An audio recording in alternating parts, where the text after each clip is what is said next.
sevgiler boğazına. Sen kalgansın yalnız argıyanda, ben kalganların taraf bu yanına. Tutasın yine bir tutularını, sarışların sıvılarına. Baytı güzel yaşayana, baytar yiğit baban şula yaraya.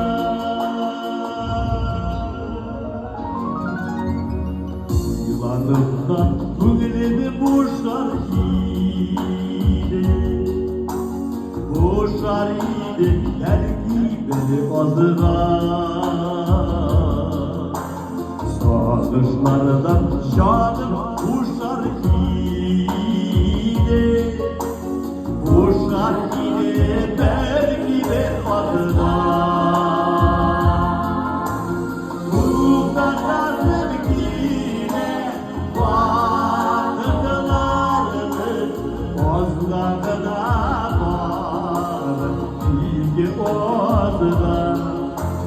Yine gören bağlar, yine gülersin, baylar yine varlıktır yazına.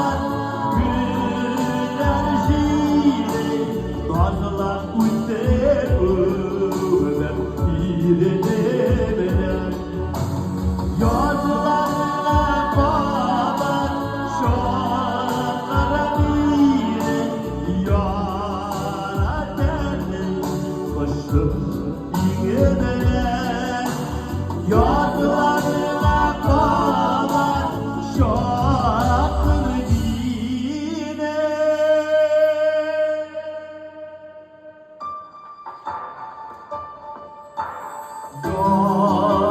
Yaratanın kuşu